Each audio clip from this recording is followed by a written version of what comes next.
Hello YouTube, CivilianSnowman here, and today I'm going to quickly review the new romantic comedy called 500 Days of Summer, starring Joseph Gordon-Levitt and Zooey Deschanel, maybe I think her name's pronounced, I'm not sure, and it's also directed by Mark Webb. The plot follows the relationship between a guy called Tom and a girl named Summer, which, over the course of 500 days, deteriorates horribly.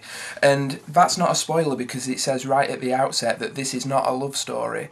So it's quite an interesting take on the romantic comedy in my opinion. The director, Mark Webb, uses flash forwards and flashbacks to tell the story, so that obviously it's not in chronological order, and I must admit, this kind of keeps scenes fresh, and it does kind of make it interesting when you see a conflict and then it'll flash back to show the origin of that conflict and stuff. So I do think that the fact that it's not in chronological order does really keep things interesting. Let's have a look at some of the good points of this movie. There's a few. First of all, Joseph Gordon-Levitt is quite brilliant in it, but I mean that's to be expected because he anybody who saw my Brick review, he's an actor who's definitely like the next, one of the next big things in Hollywood. He's brilliant and he's consistently good in every film, and I mean in this film he really brings some emotional weight to his character. You kind of buy into his relationship with Summer. He really sells it to you, like you believe that he's in love and stuff, and does actually have his heart broken. So yeah, couple that with the fact he's quite witty and stuff, and he feels like a really well-rounded, fleshed-out character. And yeah, I mean, there are some niggles about that, which I'll get onto in a bit, but yeah, for the most part, his character is good, but Joseph Gordon-Levitt really does make the character relatable. Another good thing is that there are seriously moments of brilliance in this movie. They are kind of few and far between, but they are really good when they do happen. One of which is a huge dance number after Tom first sleeps with Summer. The morning after, he comes out of his apartment and dances to work, and it's like a big musical number and stuff. I really dig shit like that, just stuff that kind of, it's just cheesy, but it's not trying to be anything but, it's just fun, and that I think is cool. There was a similar sequence in Clerks 2, anybody who's seen Clerks 2 will know what I'm talking about, it's practically the same thing, but yeah, that was pretty cool, and again, Joseph Gordon-Levitt really sells that to you, like, you want to watch him dance down the street, and whereas if it had been like another actor who you didn't give a shit about, like Zac Efron or something, you'd just get up and walk out, so that's really a testament to Joseph Gordon-Levitt, that he makes a sequence that could have been really cliche, cheesy and horrible, watchable because of his charisma and stuff, so yeah, that was pretty cool.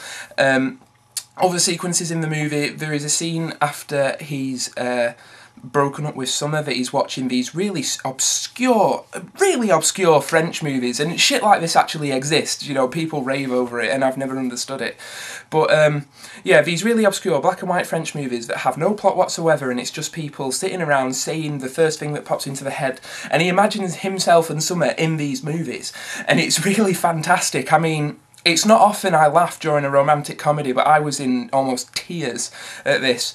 And the scene I'm thinking of is where he imagines himself in this little black and white movie, and he's just sat there looking at the camera and he just says, "Suffering." And then Summer's face is here and she's like, "So much suffering." I was in fucking stitches, but it's moments like that that make the film worth watching, and they were truly brilliant. The soundtrack is also another strong point of this movie, but it's also a weak point, but I'll get onto that in a bit as well. But yeah, the soundtrack is good for the most part and really fits the film. You've got like some like indie rock bands and shit on it, really cool. So yeah, the soundtrack for the most part is really good. Now on to some weak points of the movie, and the main one for me is Zooey Deschanel. I really hope I'm saying that right, I have no idea.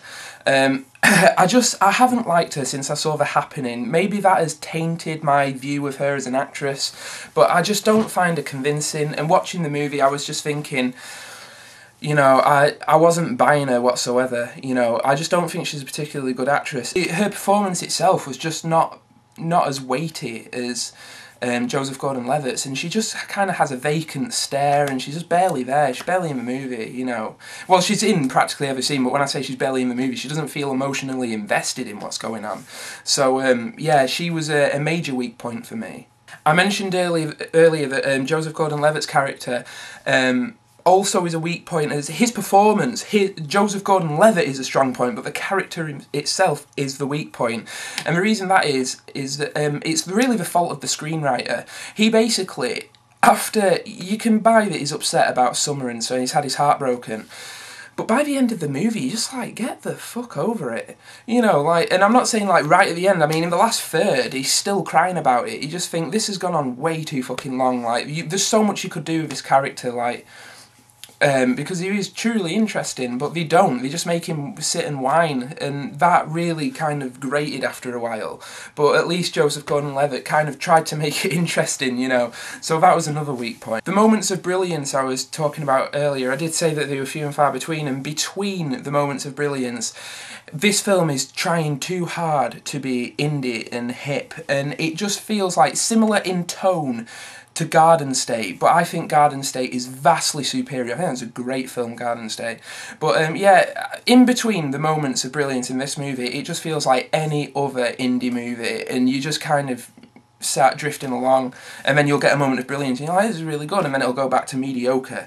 So yeah, the fact that it tries a bit too hard, and that brings me on to the soundtrack as well. I mean, for the most part, the soundtrack is really cool and good, well-chosen music, but some of it's just too contemporary, and most contemporary music is shit. Even the stuff you can listen to and not hate pales in comparison to the millions of other songs from, like, the 60s and 70s and 80s that they could have chosen, you know. And I just found it a bit odd, like, the choice of music at some points was just, it was shit I've only just heard on the radio, you know, like really brand new stuff.